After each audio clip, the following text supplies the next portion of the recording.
Hello everybody, welcome. We're here just to kind of discuss some things around cardiac arrest.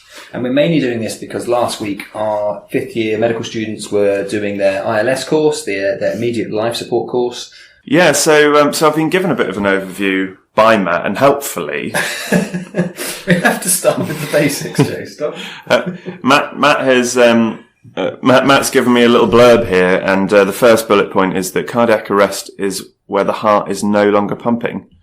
So thanks for that, Matt. And as I say, it can be due to a number of different reasons. And when we're thinking about cardiac arrest sort of through the age groups, I suppose there is quite a different aetiology for the different ages. You can frequently cite pediatric, for example, and children and young adults as more of a hypoxic respiratory event, whereas young adults tend to be traumatic, can we say? Yeah. And then when we're going into the adult population and elderly population, these sort of cardiac arrests, they tend to be more cardiogenic in their origin, obviously not forgetting silver trauma and things like that as causes, but much more cardiac focused. In terms of how many cardiac arrests we actually see as clinicians now, I mean, particularly from my perspective as a paramedic, we used to go to pretty much every patient who was found unresponsive. Even when I started training and a little bit before that, we were attempting resuscitation on individuals who were quite clearly probably in need of recognising life extinct at home. But that's got a lot better.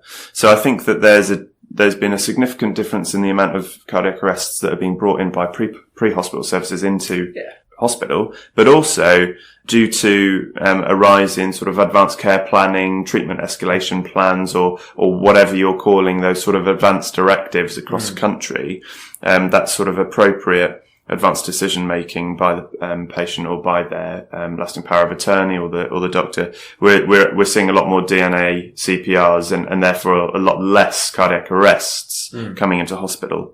In terms of those who do end up being treated, the survival to discharge for patients who have an out-of-hospital arrest is pretty low still. It's less than 8%, and survival with a good neurological outcome is a lot less. So that's it's less than 5%. So this is a very small margin of patients that we can actually do a great benefit for. But of course, we're still going to be trying our utmost to get that good neurological outcome.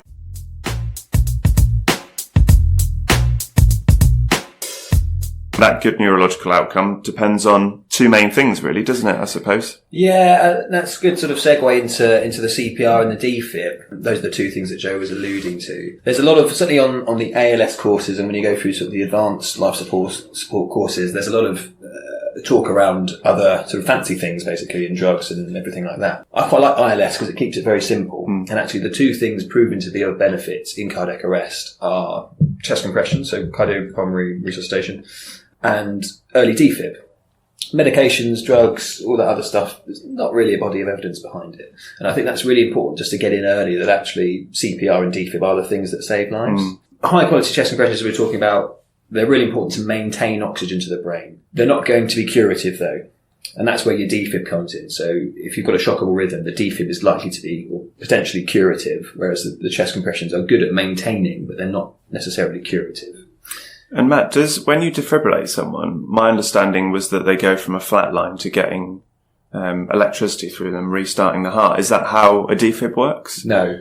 Oh. But that's what Grey's Anatomy and Holby City and everything has shown me. As I've told you many times, we're not in a sitcom. And we're not in some American... We're in a rom-com. We're in a rom-com. That's private. Yeah, it's not like it happens in the TV dramas. It's not like an episode of Casualty or anything. You're essentially resetting the heart. You're turning it off and back on again. So key points with chest compressions then. So we talk about depth of the chest. Will be the depth to be when you're compressing to go down to a third of the depth of the chest. Rate is about 120 ideally, 100 to 120 is what we typically quote. And you put your hands in the lower sternum. I think the key point with CPR, certainly if you're having arrests for longer than a couple of cycles, which you're likely to do in hospital and out of hospital, is to switch the person who's doing the chest compressions. And I think that's one of the good things about the ILS day, where the students are doing quite a lot of chest compressions. They kind of realise how physically taxing a task it is. And actually, we see it a lot in men who sort of feel like they can going to compress for hours. Sort of, you have to be, when you're team leading, you have to recognise that somebody's chest compressions aren't good enough, and then get them to switch off. And ideally, you want 2 or 3 people allocated to the role of switching chest compressions. And in terms of when you're thinking about chest compressions, some of the common pitfalls that I tend to see are going a bit too vigorously. Yeah. So you start off, it's a high adrenaline situation, and you're going way over 120. And not only is that going to exhaust you, it's also not allowing the heart to properly fill.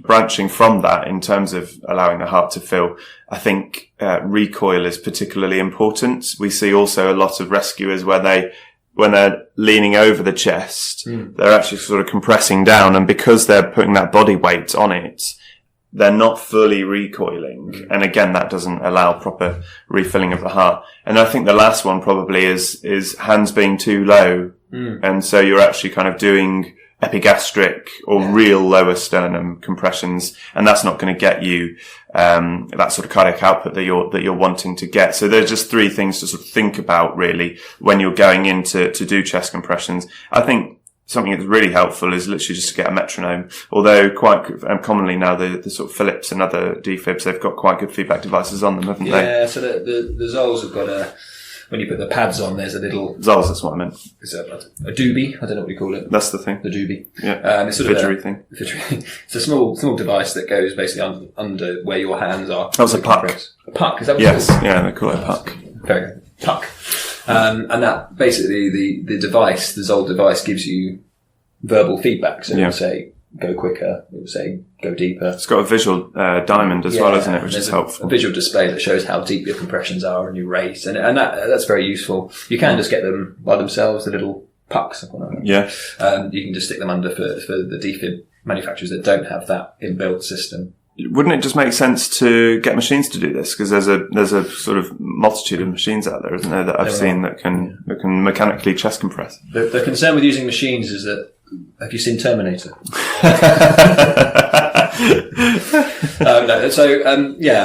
There are automatic thumpers, as they're sometimes called. The Auto Pulse is the brand name that springs to mind. Or Lucas. Is the other one. You typically see these guys. Hems guys seem to have them quite a lot. We've got one in Resus. There's normally one in the cath lab as well. We tend to use those for your prolonged arrests. So this isn't something that you use routinely for every arrest. It's useful because it will consistently deliver those effective chest compressions. It frees up another member of the team. But as I say, they're normally used for either young patients who have arrested, young patients do arrest, or for things where something like a thrombolizable PE. If you think the patient's had a PE and you thrombolize them, you're obligated to do more than 60 minutes and normally up to 90 minutes of CPR, just to see if that thrombolysis is effective. And that's the time where you're going to be wanting to get the thumper in. Let's talk a bit about the defib then. So I think one of the key issues that I picked up on the ILS day was a lot of the students were prioritising chest compressions more than they were prioritising defibrillation. And so once arrest is confirmed, they would correctly call for help. They would start some chest compressions. And then when the defib arrived, there was often a delay in actually getting the pads on. And so I like to sort of use the analogy that if you're by yourself, the best things to do actually leave the patient and put the defib on. Because that, as I mentioned earlier, the defib is potentially curative, whereas chest compressions are there just to maintain oxygenation to the brain. But yeah, I think it's sort of really important. Having been to arrests myself for sort of by myself. Yes. It's something that you have to really consider. You know, once I start chest compressions, really, you're not gonna be able to be stopping, and I'm taken out of the situation. And so actually getting the pads on so I know what's going on is really, really important, because if that patient's in VF, I've just been compressing VF for 2 minutes before I then put it on. And actually something that's reversible there is the VF. Exactly. And that's the other key point to pick on. Once the pads are on, you need to stop for a rhythm check. Yes. Okay. Yeah. And once the pads, and once the machine is on as well. Yeah. Yes. We've all done it. We've all stopped for a rhythm check and realised the machine isn't turned on, and then you've got the 5-second delay as the machine warms up, and you look a little bit embarrassed. So once the pads are on, make sure you stop for a rhythm check and shock is appropriate. Where are we putting the pads? Right. So a few different places, aren't there? Well, manufacturers differ generally. The classic plaid placement. Pad placement. Yeah. The classic pad placement. So there's one over the sort of right atrium, the right pectoral muscle generally is where you're going to put that, and another at the apex of the heart. You can do front and back AP. Yeah. I think the issue with the front and back, from my perspective, is that most patients are on the floor / in a bed. Yeah. And actually what you're doing by having to roll that patient over to get a proper pad placement is delaying chest compressions. Yeah. And so I think the go-to for a lot of us is just that kind of anterolateral, isn't there? Exactly. And I have heard as well lateral. So kind of both axillary walls, but I think that's in cases where there are abnormal placements of pacemakers that are affecting where you place the pads. So that's something to consider, but it's not a normal not a normal pad placement. No, so I mean most sort of pacemakers are sort of left. Upper left, isn't it? Yeah. If you do see right-sided pacemakers. Yeah. If you do have a right-sided pacemaker, you want the pad to be about 5 centimeters away from that. Yeah. So whether that's still anterior, whether, as Joe says, whether that's more lateral. But yeah, make sure it's a couple of centimeters away from the pacemaker. And in terms of actually going through the mechanisms of shocking, we went key safety points that, just to reiterate, again, taken from the day, make sure you remove the oxygen. And when I'm removing oxygen from the airway, I like to hold it above my head. It's a clear signal to everybody that the oxygen is away. And finger lingering is my pet peeve. And this is where you sort of, your finger lingers on the button, on the shock button. And having whilst it's charging, it's charging, or even once it's charged. Whilst you're doing a safety top, middle, bottom, and your fingers directly over it. Yeah. And when you're that person doing chest compressions, you've got to have a lot of faith in the person with the finger on the button that they're not going to shock you. And actually, your chest compressions become basically ineffective because you're sort of getting ready to jump away at that stage. So charge the defib. We always say charge and pray, so put your hands together, like in a sort of a classic prayer position. Okay, yeah, that's interesting. And then, because the button is going to move, you know where that button, you know where the stop button is. Yeah. You don't need to put your finger on it or look at it. Put your finger on, once the chest compression is away, you're doing your final safety checks, finger on the button, look at the patient whilst you're shocking, in case somebody comes in and touches the patient, and then shock whilst looking at the patient. Mm-hmm. I think that's really important as well, because a lot of people, when I instruct ALS, they'll say, I'm shocking now, turn away from the patient and the scene to visualize the button, and, anything could have happened by then. A squirrel could have run up, any number of circumstances. I would have gone with a porter, but a squirrel is also possible, I suppose. Any number of critters in this multiverse.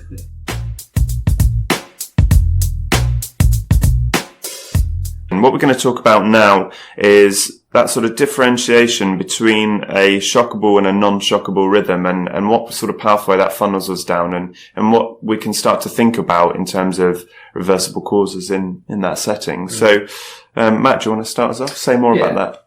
Let's start with the shockable rhythms. So the two shockable rhythms we're talking about are VF and VT, so that's ventricular fibrillation and ventricular tachycardia. By definition, if you're in a rest, it's a pulseless VT. You can have VT that's pulse. We won't talk about that today. So VF, I think most of our students are pretty good at recognising it, actually. But it's a sort of rapid, irregular electrical activity.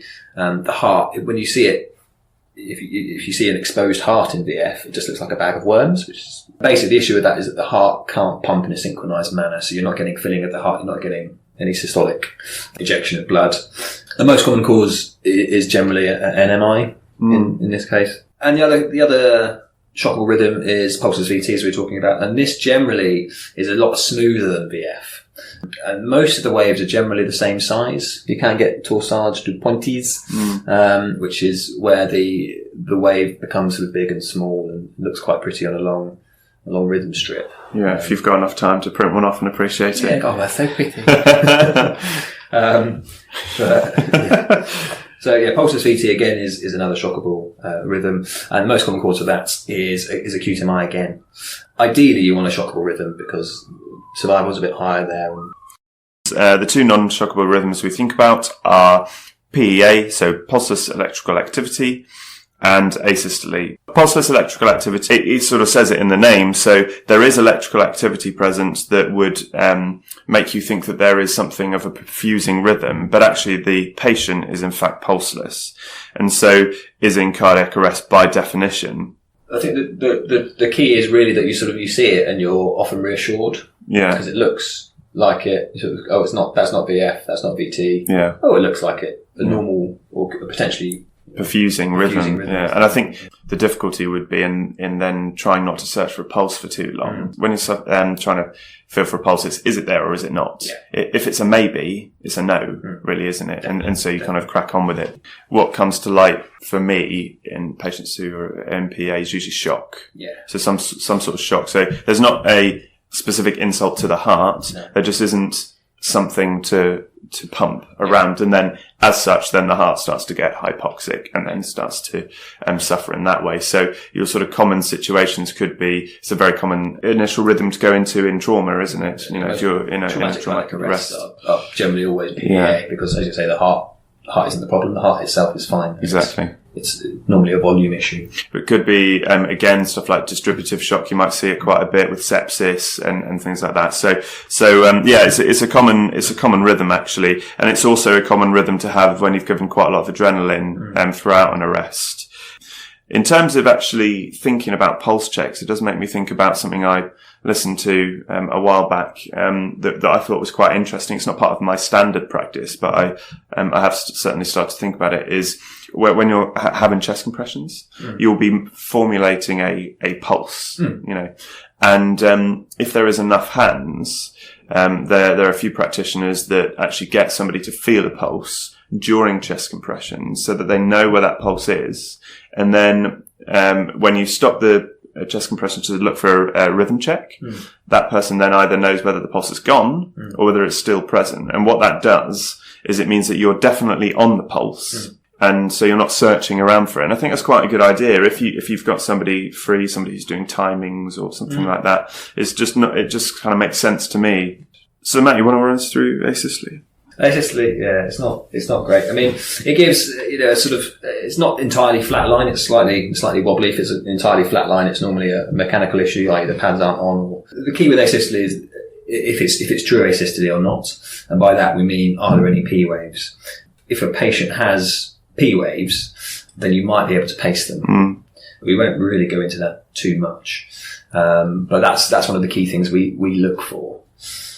And survival with asystole is basically minimal, really. It's one of the things that certainly I use in my practice. If a patient is in asystole and has been for a while, you can use that as a reason to consider stopping. Yeah, I mean, certainly in the sort of out of hospital setting, the guidelines for paramedics are if ALS is commenced and asystole has been present for 20 minutes, then that's conducive enough with a sort of terminal diagnosis that you can stop and recognise life extinct at that point. So I think that's really reasonable, and then you can kind of corroborate with that with stuff like end-tidal CO2 readings and things which can be diagnostic. I mean, the only other thing to mention while we're talking about asystole is fine VF. So fine VF is you get a very small waveform that is often misinterpreted for asystole. And actually it's a shockable rhythm.